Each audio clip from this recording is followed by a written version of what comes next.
دونوں طاقت ہے نا. اللہ ولی الذین آمنوا یخرجہم من الظلمات الی النور. دوسری طاقت خدا کا مقابلہ کرنے کے لیے موجود ہے. والذین کفروا اولیاءہم الطاغوت یخرجونہم من النور الی الظلمات. یہ دونوں باتیں ضروری ہے. کون ہے جو ہمیں تاریکی جہالت سے نور علم کی طرف لے کر جائے، اور کون ہے جو ہمیں نور علم ہم سے چھین کر جہالت و کفر و شرک کی تاریکی میں ڈبو دے. آخر امام نے دونوں باتیں، دو حدیثوں کی اجازت دے آپ کی خدمت میں تلاوت کروں، اس کے بعد مصائب کے دو جملے مل کر بآواز بلند صلوات پڑھیں محمد.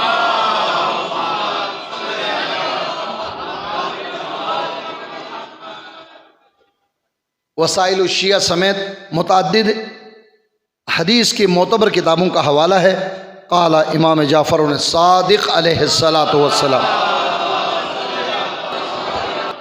خود امام معصوم موجود ہیں، فرماتے ما احد احیا ذکرنا و احادیث ابی الا زرارہ و ابو بصیر لیث المرادی و محمد ابن مسلم و برید ابن معاویۃ العجلی.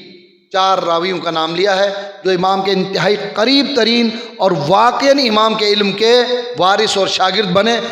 اگر زرارہ، ابو بصیر لیث مرادی، محمد ابن مسلم اور برید معاویہ اجلی نہ ہوتے تو میرے باپ کا علم منہدم ہو کر رہ جاتا. ان شخصیات نے میرے باپ باقر العلوم کے علم کو دنیا کے سامنے کما حقو جیسے پیش کرنا چاہیے پیش فرمایا. یہ طریقہ بتایا. ان افراد کے منہ پر ایک زبردست تمانچہ ہے جو کہتے ہیں کہ ہم امام معصوم کے علاوہ کسی کی بات نہیں سنیں گے. امام معصوم فرماتے ہیں یہ کوئی سادات کا نام نہیں ہے، یہ حضرت مسلم محمد ابن مسلم کسی امام معصوم کے فرزند کا نام نہیں ہے، حضرت زہرا کے اولاد کا نام نہیں ہے. بس دیندار تھے. اسی طریقے سے فارس سے آیا جو ساتھ میں رہتے تھے وہ پیچھے رہ گئے اور سلمان منا اہل البیت کے مقام پر فائز ہوا. یہ وہ افراد تھے، جنگل سے آتے تھے، افریقہ سے آتے تھے، دور دراز علاقوں سے آتے تھے، لا مذہب تھے، لیکن جب مذہبی بن گئے، دیندار بن گئے، ایسے بن گئے امام فخر سے کہتے اگر یہ نہ ہوتے ہمارا دین ختم ہو جاتا. صلوات پڑھے محمد وآلہ.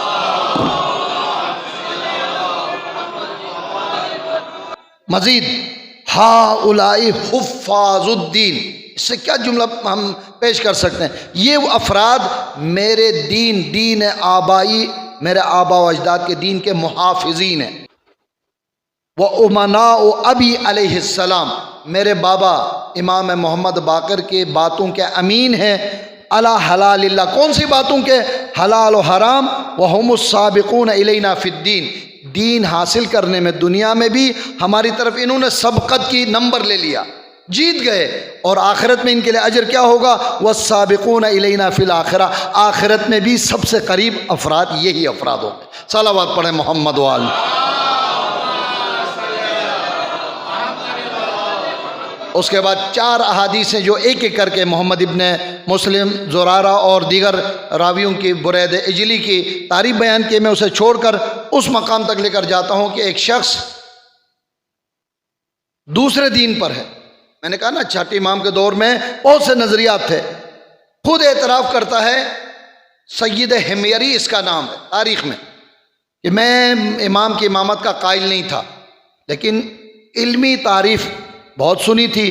امام کی خدمت میں حاضر ہوا تو امام علیہ السلام پر ایک الزام لگایا کہ آپ کیا جہاد کو حرام سمجھتے ہیں؟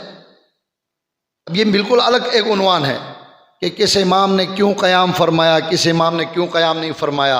امام علیہ السلام، انہی چھٹے امام کو فرمان ہے نا جو حسن بصری کا واقعہ ہے، آ کر بہت شور کرنے لگا، لفظی ترجمہ بالکل سادہ زبان میں، کہ میں آپ کا شیعہ ہوں. امام نے تندور میں کودنے کا حکم دیا، کہا میرے بچے چھوٹے ہیں، مجھے کیوں جلاتے ہو؟ بس جب حسن بصری جیسا آیا، امام نے بغیر کچھ کہے، جو بصرے سے آیا ہے، مدینے ملنے آیا ہے، کہا تندور میں کود جا.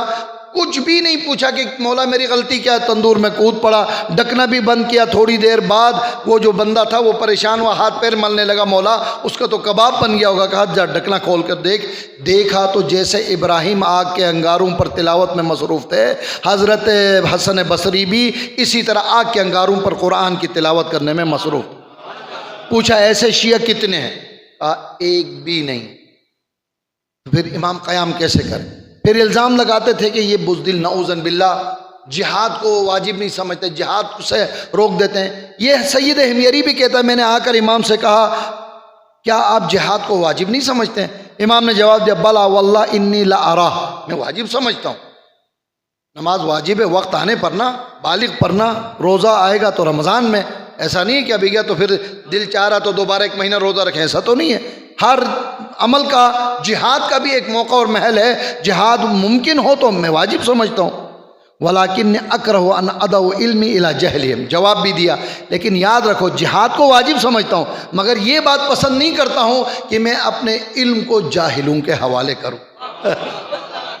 کیا جواب دے گا؟ تمہیں معلوم نہیں جہاد کب ہونا چاہیے، مجھے معلوم ہے کہ کب جہاد ہونی چاہیے، میں جہاد کو ضروری سمجھتا ہوں، لیکن جاہلوں کی پیروی کرنا بھی پسند نہیں کرتا۔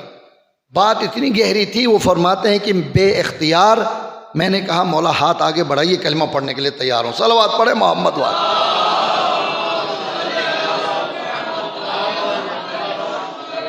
بات سمجھ میں آنے کے بعد اب بازار میں نکلا ہے، فخریہ انداز میں اس کے اشعار ہیں، تجعفرت بسم اللہ واللہ اکبر، میں نے جعفری فقہ اللہ کا نام لے کر شروع کیا ہے، بسم اللہ واللہ اکبر، اللہ ہی بہت بڑا ہے۔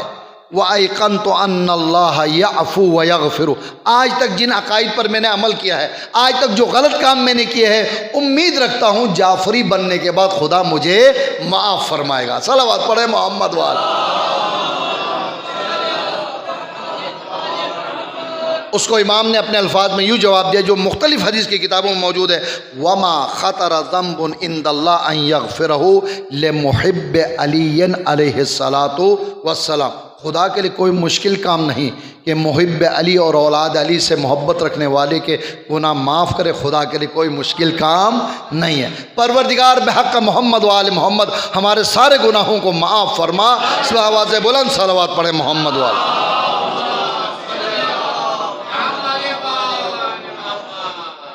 ایک حدیث کا اور وعدہ ہے، بس وقت بھی مکمل ہو گیا ہے۔ فرماتے ہیں جس طرح سے جناب محمد ابن مسلم اور زرارہ کا ذکر کیا، ایک اور صحابی ہے جناب مفضل، نام آپ حضرات نے بھی سن رکھا ہوگا، یا مفضل لا تعقائدوہم ولا تواکلوہم ولا تشاربوہم ولا تصافحوہم، کچھ لوگوں کا نام لیا، ان کے رویے، ان کے طریقے، ان کے عادات و اطوار کو مد نظر رکھ کر کہا اے مفضل اگر دیندار بننا چاہتے ہو، سچے خدا والا بننا چاہتے ہو، دیکھو ان کے ساتھ اٹھنا بیٹھنا نہیں، ان کے ساتھ کھانا پینا نہیں، حتیٰ یہ کہ ان سے مصافحہ اور ہاتھ بھی نہ ملا۔ ظاہر نام ہونا چاہیے، کون ہے وہ؟